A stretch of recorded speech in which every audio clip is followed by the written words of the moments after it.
বিয়েতে যে টাকা মহারণা ধার্য করা হয় সে টাকা কি ক্যাশ দিতে হবে নাকি সমপরিমাণ গহনা দিলেও হবে? আমি একজন নিরাপত্তা প্রহরী।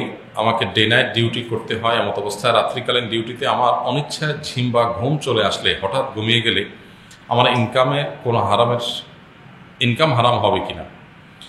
যেখানে ডিউটি করি সেখানে কোনো নিরাপত্তার বিঘ্নিত হওয়ার আশঙ্কা নেই। সেক্ষেত্রে দেখুন, যদি কেউ এরকম নৈশ প্রহরীর কাজ করেন, মানুষ হিসাবে কখনো ঝিমিয়ে পড়া বা হালকা একটা ঝিমুনি আসা এটা অস্বাভাবিক নয়। বিশেষ করে রাতের ডিউটির ক্ষেত্রে তো এটা খুবই স্বাভাবিক। তো এরকম যদি হয় তাহলে সেক্ষেত্রে এর কারণে তার ওই রাতের বা ওই সময়ের উপার্জন হারাম হবে বা এরকম বলা যাবে না। তবে অনেকেই আছেন যে এইরকম পরিস্থিতিতে তিনি ঠান্ডা মাথায় ঘুমান।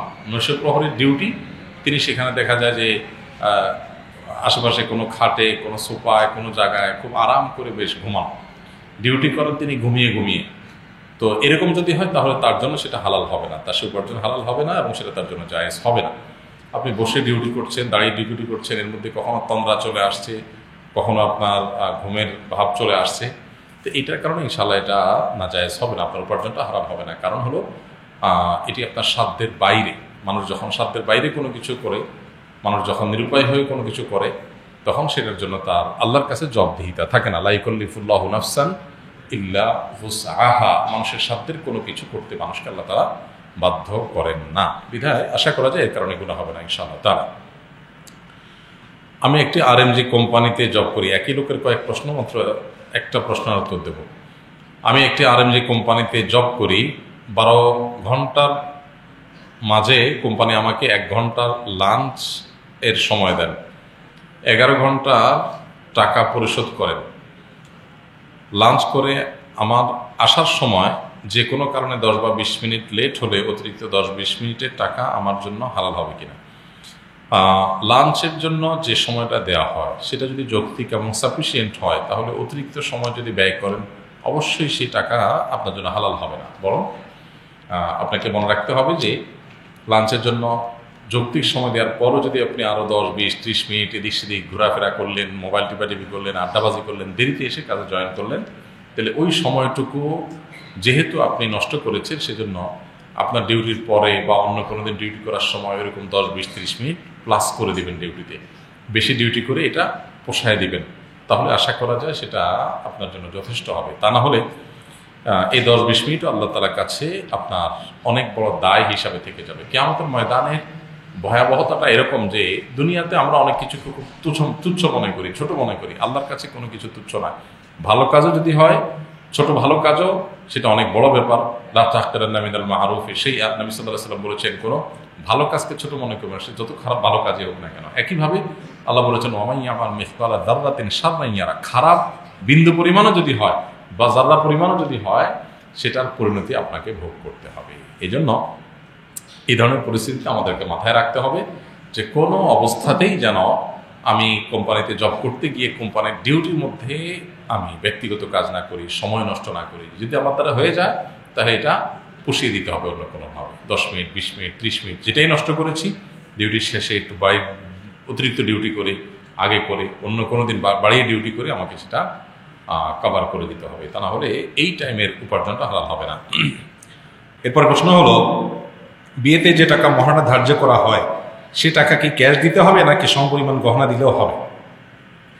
টাকা যেহেতু স্বর্ণেরই একটা কাগজের রূপ, অতএব মহর হিসাবে আপনি ধার্য করেছেন 50,000, 1 লাখ, 2 লাখ, 3 লাখ টাকা, কিন্তু আপনি দেওয়ার বেলায় ওই 3 লাখ টাকা বা 2 লাখ টাকা যেটাই ধার্য হয়েছে সেটার সমমূল্যের স্বর্ণ দিলেন, অবশ্যই আদায় হয়ে যাবে মহর, কোনো অসুবিধা নেই। কারণ স্ত্রী চাইলে সে স্বর্ণ বিক্রি করে এটাকে ক্যাশ করতে পারবেন। অতএব মহর হিসাবে ধার্য করা টাকার জায়গায় স্বর্ণ বা রূপা দিলে সেটা জায়েজ হবে। বিশেষ করে স্ত্রী যদি সেটাকে ভাঙিয়ে খরচ করতে অসুবিধা না হয় তাহলে সেক্ষেত্রে তাকে সেটা দিতে পারেন। শুধু টাকাই নয়, স্বর্ণই নয়, টাকার বিপরীতে আপনি ধার্য করেছেন 1 লাখ টাকা, এখন আপনি 1 লাখ টাকার বিনিময়ে তাকে এমন কিছু করে দিতে চাচ্ছেন যেটাতে তার আপত্তি নেই। 1 লাখ টাকা মূল্যের কিছু কিনে দিবেন, তিনিও সেটাতে সম্মত। একটা মোবাইল কিনে দিবেন 1 লাখ দাম, তিনি বলছেন হ্যাঁ আমার মোবাইল কিনে দিলেই হবে, তাহলে আপনি 1 লাখ টাকা দেবেন, মোবাইল কিনে দিলেন। তিনি যদি সম্মত থাকেন তাহলে সেটা পরিবর্তন করা যেতে পারে, অর্থাৎ টাকার বিনিময়ে মোবাইল কিনে দিতে পারেন। আর স্বর্ণের বিষয়টা হলো যে টাকাটা যেহেতু স্বর্ণেরই কাগজেরও বিধায় এটা টাকার বিপরীতে স্বর্ণ দিলে সেটা আদায় হবে, কোনো অসুবিধা নেই। আর অন্য কোনো জিনিস যদি আপনি দেন তাহলে সেক্ষেত্রে স্ত্রী যদি সম্মত থাকেন কোনো অসুবিধা নেই। এখন আপনি ধরা যাক মহর ধার্য করেছেন 1 লাখ টাকা, আপনি করেন ফলের ব্যবসা, এখন এত বেশি ফল কিনে ফেলছে, এটা বিক্রি হচ্ছে না, এখন বউরে বললেন যে 1 লাখ টাকার ফল এই গোডাউনে আছে, এগুলো তোমার দিয়ে দিলাম, কি বলেন, আদায় হবে? কারণ স্ত্রী বলবে আমি তোমার এই ফল দিয়ে কি করবো, এটা বেচা যাচ্ছে না, তুমি বেচতে পারতেছো না দোকানদারি করে, আমি কই বেচবো? তাহলে আপনি যে কোনো কিছু দিয়ে দিলেন আর আদায় হয়ে যাবে, এটা এত সহজ না। হ্যাঁ, স্ত্রী যদি সম্মত হয় ঠিক আছে আমি তোমার ওই টাকার বিপরীতে এই জিনিসটা নিচ্ছি, তাহলে সেটা জায়েজ হতে পারে। তবে স্বর্ণের বিষয়টা ভিন্ন, কারণ স্বর্ণ আর টাকা দুইটা আসলে একই জিনিস। আসন্না স্কিল ডেভেলপমেন্ট ইনস্টিটিউটের অফিস ম্যানেজমেন্ট ও ওয়েব ডেভেলপমেন্ট বিভাগে ভর্তির যোগ্যতা নিয়মাবলী, ভর্তির বয়স, কোর্সের মেয়াদকাল এবং খরচাদি সম্পর্কে বিস্তারিত জানার কৃতজ্ঞ হব।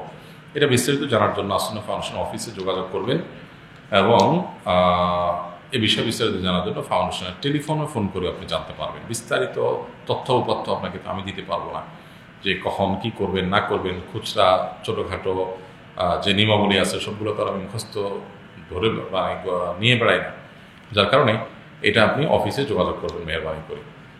আসন্না স্কিল ডেভেলপমেন্ট ইনস্টিটিউটের সকল সেবা কি ফ্রিতে দেওয়া হয়, বিশেষ করে ওয়েব ডেভেলপমেন্ট কোর্স যারা ফ্রিতে পাওয়ার উপযোগী, জাকাতের হকদার, তাদেরকে ফ্রিতে দেওয়া হয়। সামান্য নামকাওয়াস্তে কিছু টাকা নেওয়া হয় শুধু সিরিয়াসনেসের জন্য, বাকি পুরো টাকাটাই তার পেছনে খরচ করা হয় ফ্রিতে, যদি জাকাতের হকদার হয় কেউ। আর জাকাতের হকদার না হয় তাহলে পুরো কোর্স ফি তিনি নিজে থেকে দিয়ে তিনি এই ট্রেনিং গ্রহণ করতে পারেন। বদলি হজের বিধান কি, যে করবে এবং যে করাবে? বদলি হজ এটা যিনি করবেন তার নিজের হজটা আগে হতে হবে। আপনি যদি কারোর পক্ষ থেকে বদলি হজ করতে চান তাহলে আপনার নিজের হজটা আগে করে ফেলতে হবে, তারপর আপনি কি করতে পারবেন, বদলি হজ করতে পারবেন। আপনি নিজের ফরজ হজই করেন নাই, আরেকজনের টাকা যদি বদলি হজ করতে যান তো শরীয়তের আইন অনুযায়ী, মাসআলা অনুযায়ী আপনারটা হয়ে যাবে, আর ওই ব্যক্তির কাছে টাকাটা দেনা থাকে যাবেন, তাকে আপনি টাকাটা ব্যাক করতে হবে। বুঝে আসছে কথা?